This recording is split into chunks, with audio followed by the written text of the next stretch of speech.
Y en otro tema también preguntarle, hoy en el Heraldo de México se publica una encuesta de Covarrubias Asociados, trae varios resultados, el presidente con una aprobación del 73%, incluso él mismo en la mañanera lo retoma, usted mantiene su ventaja de más de 30 puntos con el segundo lugar, y hay un dato interesante, después de 2 meses de recorridos en su precampaña, la opinión cambió de forma positiva en un 35% para usted. ¿Qué opinión le merecen estos resultados, doctora?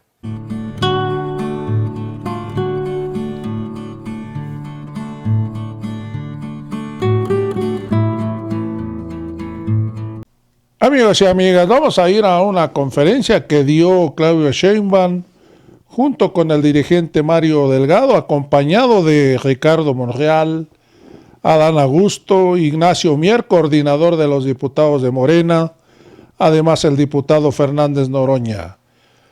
Ahí la candidata de Morena a la presidencia de México dijo que apoya el paquete de reformas constitucionales que presentó el presidente Andrés Manuel López Obrador. Entre ellas, al Poder Judicial, eliminar algunos órganos autónomos y terminar con los legisladores pluriminales.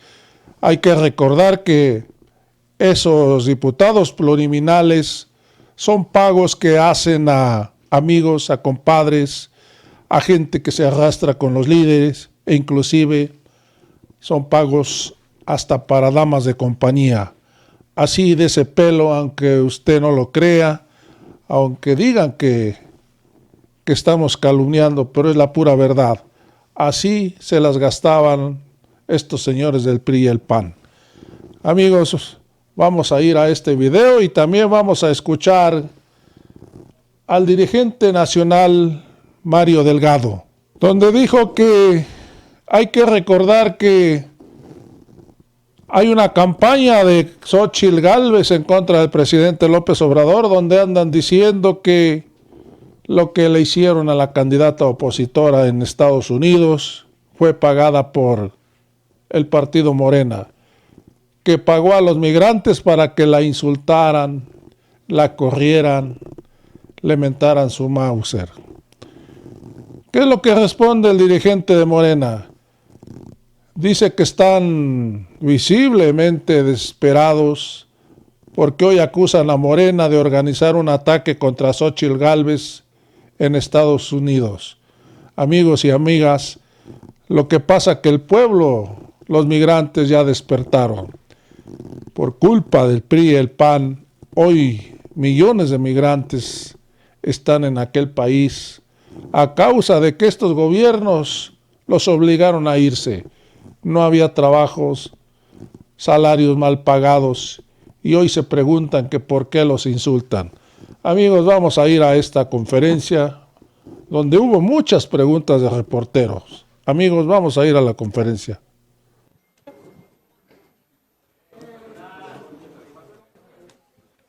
Bueno, muy buenas tardes a todos y a todas.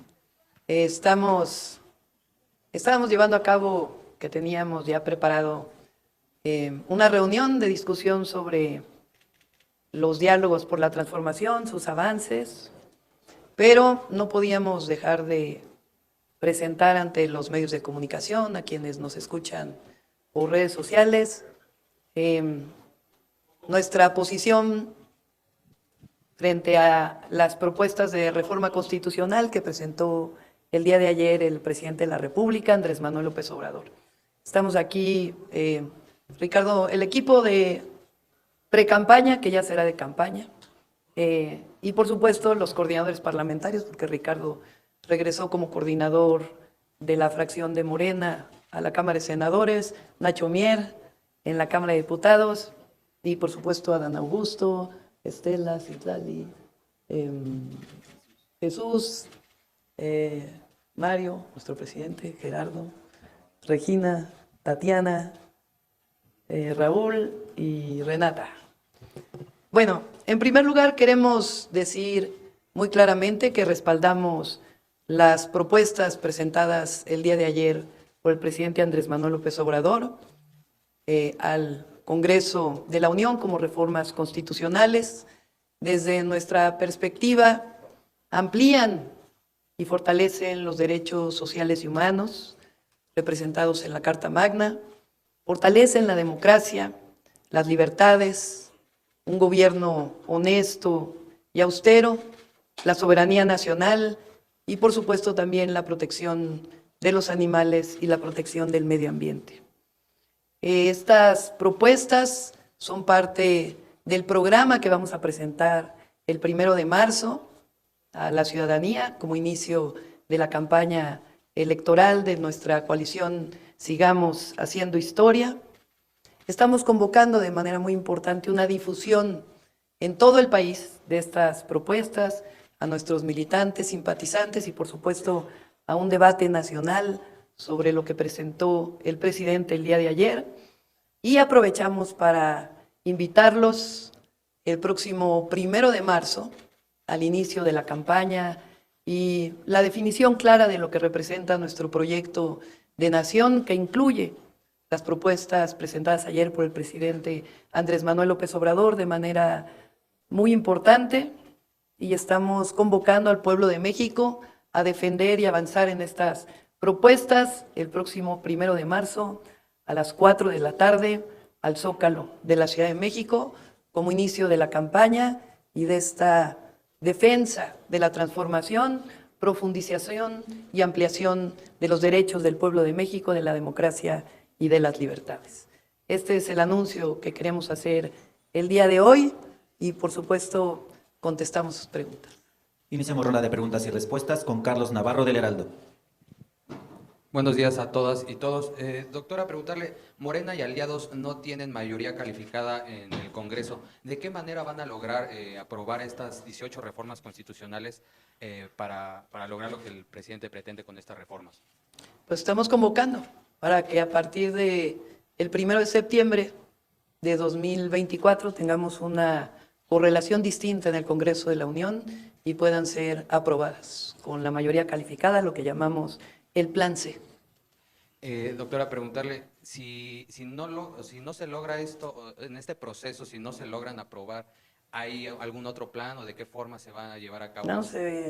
Por eso estamos convocando a esta unión, movilización del pueblo de México para avanzar en la transformación de nuestro país. Y en otro tema también preguntarle, hoy en el Heraldo de México se publica una encuesta de Covarrubias Asociados, trae varios resultados.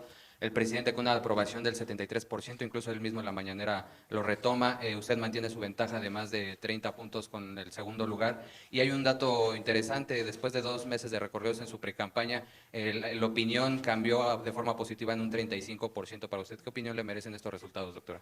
Pues es el reconocimiento del pueblo de México, de la gran mayoría de ciudadanos, ciudadanas de nuestro país, de que el proyecto de transformación debe continuar y debe seguir avanzando nuestro país en el camino de las libertades, la democracia y los derechos del pueblo de México. Esto es lo que representan no solamente estas, sino otras encuestas, y por eso estamos contentos y convocando esta gran movilización popular el 1 de marzo. Gracias, buen día a todas y todos. Continuamos con Juan Raimundo Hernández de Diario Basta.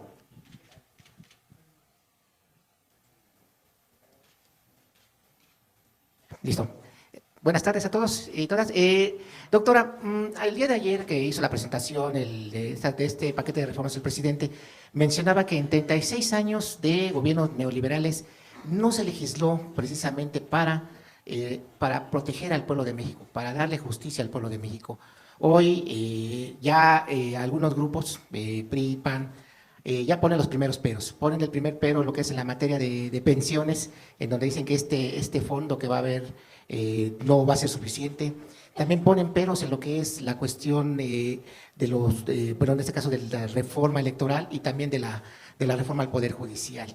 ¿Cuál es en este caso el llamado en estos 3 temas que ustedes le haría, no solamente al pueblo de México, sino en este caso a los legisladores? Pues no, que apoyaban la reforma de pensión. ¿No habían dicho eso? Habían dicho, pero... Y ya declararon que no. Ya, algunos ya todavía no se atreven a salir a dar la cara, pero sí ya estaban adelantando. No, mira, lo cierto es que durante los 36 años del periodo neoliberal perdió la esencia, la Constitución respecto a la Constitución de 1917. Hubo enormes regresiones en lo que tiene que ver con el sector energético, lo que tiene que ver con la reforma a pensiones, Ahora queremos que el salario mínimo esté en la Constitución, que su aumento siempre esté por arriba de la inflación, a pesar de que durante 36 años, o más bien porque durante 36 años el salario mínimo perdió cada vez más su poder adquisitivo. Entonces, son dos proyectos, el proyecto del neoliberalismo y las reformas constitucionales, que en una buena parte perdieron la esencia de la Constitución del 17, y hoy, que es la recuperación de ese principio y la recuperación de un proyecto distinto, que le llamamos el humanismo mexicano. Y el otro tema rápidamente, cómo se va a blindar usted, o cómo van a blindar precisamente al movimiento, si estamos viendo ya una abierta confrontación, en este caso del Poder Judicial contra las iniciativas del presidente? Obviamente, cuando se va a discutir todo esto, un escenario que visualiza el primer mandatario del país es que pasando por la aduana del Poder Judicial lo echen para atrás nuevamente, que ha sido la tónica de todo este sexenio en las iniciativas que ha impulsado el mandatario en lo que es en materia de justicia social. ¿Cómo van a blindarse? Pero también, ¿cómo se va a blindar usted ante esta campaña negra que se está dando en medios de comunicación? Por todos lados están buscando de alguna manera de bajar la ventaja que usted tiene en lo que es las encuestas. Bueno, pues no han podido porque es muy claro el proyecto que representamos. Hay además mucha unidad en nuestro movimiento y eso se refleja a nivel nacional en todas las entidades de la República. Y justamente por eso se está planteando una reforma constitucional. O lo que ha venido pasando es que el Poder Legislativo aprueba leyes y la Suprema Corte, por encima realmente de su función, entra a lo que es la función del Poder Legislativo. Así ha pasado con las últimas, y la última particularmente fue sobre la preponderancia de Comisión Federal de Electricidad en el sector eléctrico. Entonces, por eso se están planteando estas reformas constitucionales que reflejan este nuevo momento histórico del país y que, entre otras, pues también está la reforma al Poder Judicial. Continuamos con Carlos Guzmán. Bueno, me pide solo agregar a esta pregunta. La verdad es que la Suprema Corte de Justicia, el Poder Judicial ha venido invalidando leyes a través de acciones de inconstitucionalidad que nosotros creemos invade la esfera de competencia del Poder Legislativo. El Poder Legislativo y el Poder Ejecutivo son nombrados popularmente por sufragio efectivo. La Corte es designada indirectamente por ambos poderes, de la Cámara de Diputados y de la Cámara de Senadores. Pero tenemos mucha confianza en que a partir de este mes que se ingresaron a la Cámara de Diputados como Cámara de Origen las 20 reformas, desde ahora podamos tener éxito en reformar la Constitución en 18 materias y en 2 ordenamientos jurídicos legales. Ahí solo se requiere mayoría simple. En las otras 18 sí hay necesidad de mayoría calificada, pero son tan nobles, tan indispensables, tan necesarias, que no hay razón, no hay lógica, no habría un sentimiento racional que se pueda oponer a darle este sentido que había perdido la Carta Magna de 1857 y de 1917.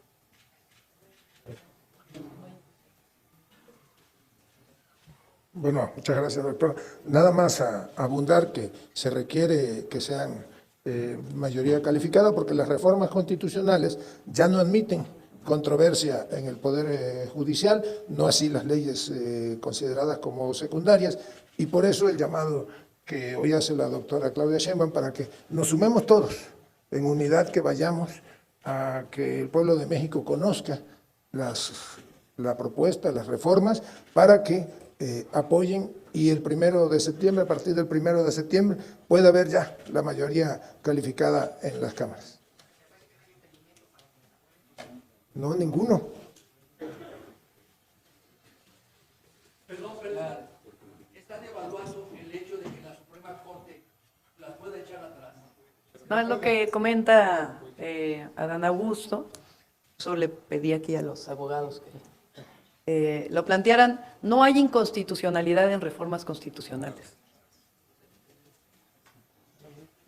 Doctora, de este lado, buenas tardes para todas y todos. Pues de inicio me gustaría consultarle sobre las reformas pendientes. Obviamente no puede mencionarlas por intercampaña, pero que nos pueda mencionar el número de reformas pendientes que se quedan. Sabemos que está una de niños y niñas que se aplica en la Ciudad de México, pero ¿cuántas reformas estarían pendientes que usted podría impulsar ya en dado caso de que gane la presidencia de la República de inicio? Por favor.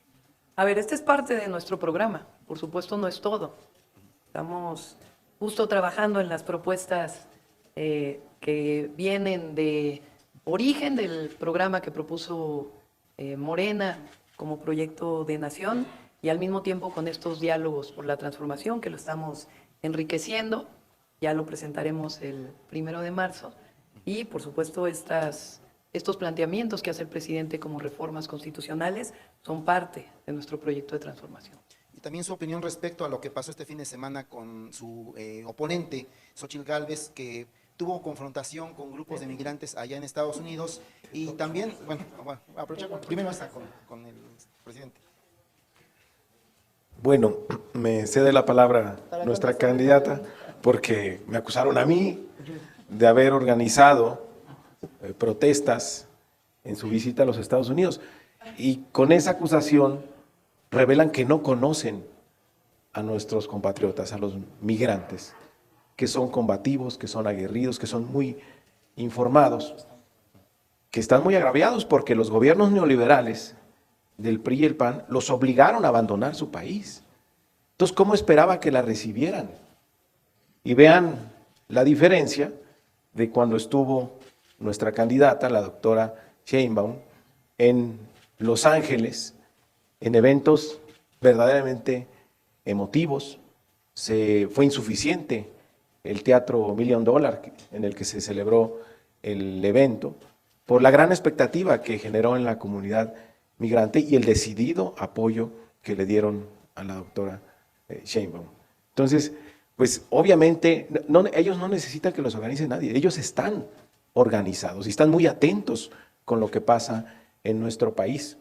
Y ojalá este evento sirva para que se activen más compañeros, compañeras que viven del otro lado de la frontera para promover que saquen su credencial elector y que se registren para poder ejercer el derecho al voto.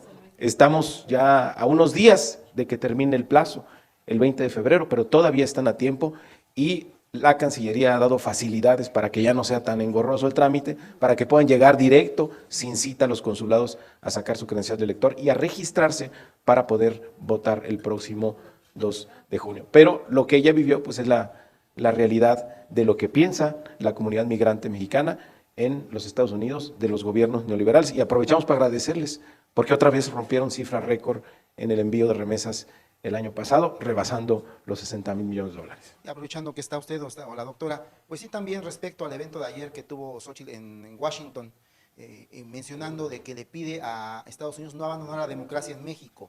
¿Esto cómo lo podría calificar como intervencionismo, que le pide intervencionismo a Estados Unidos en México? ¿Cómo lo califican ustedes como Morena? Pues imagínense, un 5 de febrero, día de la Constitución de 1917, de la promulgación, ese mismo día la oposición va a Estados Unidos a solicitar que cuide la democracia en México. Aquí la democracia la cuida el pueblo. Para nosotros la democracia es justamente la representación del pueblo de México. Entonces es muy sintomático que haya ocurrido esto, este llamado que está haciendo. Y aprovecho también porque hay esta narrativa de que viene el autoritarismo, de que ya vino un expresidente a decirlo. Al revés, nosotros hemos sido siempre los que hemos defendido la democracia participativa, la democracia electoral. Somos lo que luchamos muchas veces contra los fraudes electorales y lo que queremos ahora es todavía fortalecer más la democracia en México con las reformas que se están planteando. Siguiente pregunta, Jimena Mejía, de Grupo Imagen. Gracias, buenas tardes. Consultarle, doctora, en el imaginario de que la oposición no apoye las iniciativas presidenciales y de que usted ganara la presidencia, pues seguiría este proyecto.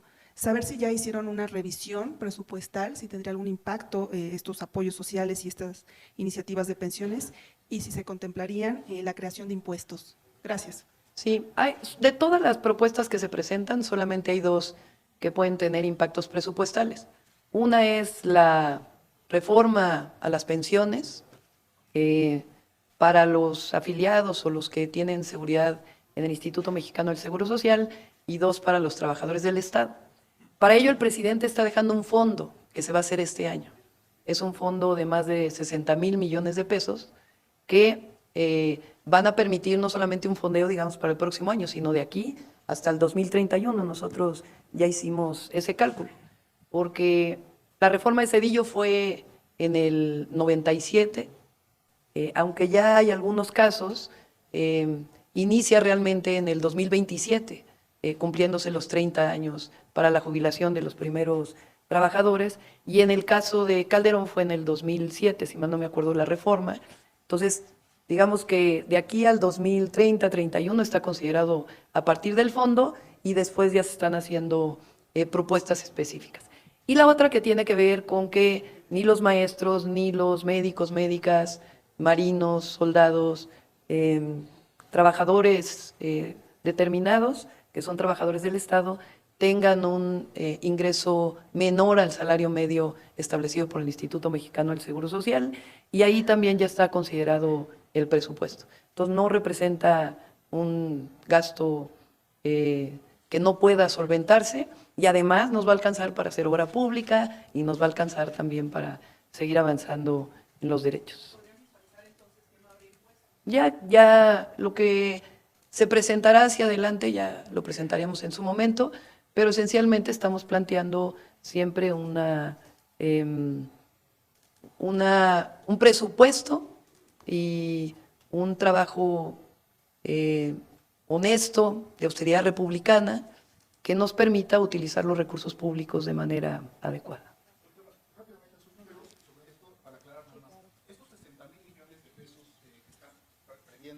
Para los impuestos. Muchas gracias. Y perdón, no estaba yo en la lista, disculpe. Esos 60,000 millones de pesos que usted tiene ya previsto dentro de su presupuesto, ¿se va a quedar en eso? ¿No va a haber más dinero? O sea, ya son eso, ¿ese es el tope que tienen ustedes? Esa sería la pregunta. Y si su equipo que la acompaña también participó con el equipo del presidente para hacer estas reformas. Y si me permite una más al senador Monreal, preguntarle sobre cómo se va a garantizar el equilibrio de poderes entre ejecutivo, legislativo y judicial, por favor. Gracias y disculpe la molestia. Sí, no, pues hay separación. El presidente hace sus reformas, muchas de ellas las planteó en la mañanera, ustedes las conocían, algunas son más novedosas, pero la gran mayoría se presentaron en las mañaneras, y por lo que sabemos va a ir explicando el presidente cada una de estas reformas, su contenido. Y en el caso del fondo de pensiones, es un fondo que se va a hacer este año, en el 2024, de tal manera que se quede ese fondo y permita solventar los gastos adicionales por las pensiones para por lo menos los próximos 6 o 7 años.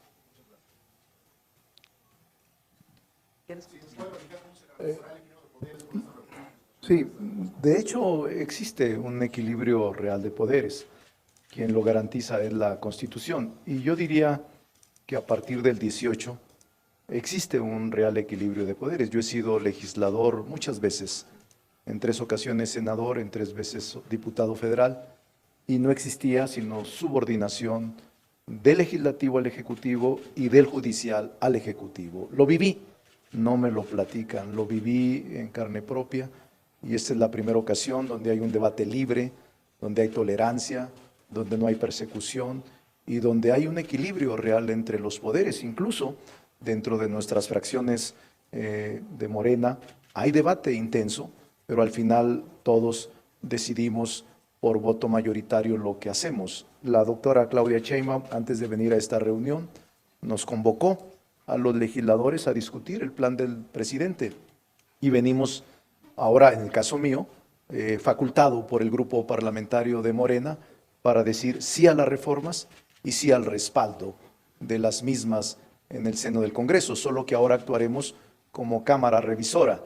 El gran trabajo inicial le corresponderá a la colegisladora que actúa como Cámara de Origen, la Cámara de Diputados. Gracias, doctor. ¿Cómo? Gracias. Buenas tardes a todos. Como ya lo puntualizó el senador Monreal, le corresponde, por decisión del Ejecutivo, turnar las iniciativas como Cámara de Origen a la Cámara de las y los Diputados. El mismo día de ayer, la coalición Juntos Hacemos Historia y mi calidad de coordinador del grupo parlamentario me dispensan su generosidad los coordinadores del Partido del Trabajo y del Partido Verde para que en su nombre hiciéramos un pronunciamiento de que vamos a apoyar las iniciativas de reformas constitucionales y legales del presidente de la República, en principio por un asunto de consistencia y congruencia política. Segundo, por dar respuesta a un mandato popular que se generó con más de 30 millones de votos en el 2018 y que el periodo constitucional del presidente López Obrador concluye en octubre y de esta legislatura concluye en el mes de agosto. Y es nuestro trabajo legislar. Y estaban pendientes estas reformas para articular a ellas las que se generaron en los últimos 5 años. Y eso tiene que ver con regresarle el sentido social a la Constitución, garantizar que nuestra Constitución sea un espacio deliberativo en el marco de lo que establece cada uno de sus artículos, que garantice la libertad, la democracia, la solidaridad, la fraternidad y el interés general, que es lo que anima a todas las iniciativas que hoy fueron dadas a conocer por el presidente de la República y que, como bien dice la doctora Claudia Sheinbaum, serán detallando. Nosotros, como lo comentamos el día de ayer, la Junta de Coordinación Política definirá una ruta en la que le vamos a solicitar al coordinador de la mayoría, mi compañero y amigo Ricardo Monreal, para que podamos trabajar de manera colegiada a las dos cámaras, que sea en conferencia bicameral, cómo se inicie la ruta para el gran debate nacional, en la que seguramente, acordados los términos, estará a disposición de los mexicanos que puedan evaluar 2 proyectos de nación, que ya aquí se han comentado. Hoy les quiero señalar y decirle a la doctora Claudia Sheinbaum, a mis compañeros, al presidente del partido, que lo haremos en conferencia. Aquí está el senador Monreal, y vamos a trabajar las senadoras, los senadores, diputadas y diputados de la coalición Juntos Hacemos Historia para sacar adelante este paquete de iniciativas constitucionales y legales. Gracias, doctora. Última pregunta, Alma Muñoz de La Jornada. Doctora, yo quiero, si me define, ¿serán estas reformas, la aprobación de estas reformas, serán el piso para la continuación de la del segundo piso de la cuarta transformación, perdón? Y si también con esto se impediría que el Poder Judicial y la oposición puedan impedir esta misma continuidad. Sí, son reformas constitucionales que recuperan el espíritu social soberano de la Constitución de 1917. Y además incluyen otros temas, como por ejemplo la protección de los animales o la protección del medio ambiente, al hablar claramente de la prohibición del fracking o del maíz transgénico o de la minería a cielo abierto. Entonces es un grupo de reformas, un paquete muy importante que está en el marco de la cuarta transformación de la vida pública. Entonces, por supuesto que son base sustantiva de lo que va a ser nuestro gobierno, y además vamos a presentar otras propuestas de fortalecimiento de los derechos del pueblo de México, la democracia, las libertades, la soberanía y el avance de la cuarta transformación. Insistiendo con el caso insistiendo con la gira de Xóchitl Gálvez, tiene contemplada en su agenda reunirse con Almagro también. Entonces, ¿con quién? Con Almagro. A la con OEA. la OEA. Entonces, ¿qué riesgo hay de que quieran, junto con la OEA, querer desestabilizar el proceso? Bueno, a ver, ellos están pidiendo fuera lo que no pueden conseguir adentro. O sea, lo que ellos tienen que hacer, pues es presentar una propuesta que atraiga a la gran mayoría del pueblo de México. Pero no lo pueden hacer porque ellos tienen en la mira el regreso al pasado, el regreso al neoliberalismo, el regreso al autoritarismo, el regreso a la representación de unos cuantos en el gobierno de México. Por eso van afuera. Entonces, nosotros lo que hacemos pues es seguir recorriendo el territorio y seguir trabajando para fortalecer esta propuesta y otras propuestas, y por esto esta convocatoria muy amplia para el 1 de marzo, inicio de la campaña al Zócalo de la Ciudad de México. ¿Cree que acuerden con Almagro que vengan la OEA aquí para querer Pues a ver, puede haber en el marco de la ley electoral y de lo que establezca el Instituto Nacional Electoral observadores. lo que muchas veces ha habido, lo ha habido siempre. Y qué bueno que hay observadores, porque siempre una elección se fortalece cuando hay observadores. Aunque siempre vamos a estar en contra, pues es de cualquier forma de intervención. Concluimos con la conferencia. Muchas gracias. Muchas gracias a todos, a todas. Sí, aquí adelante viene con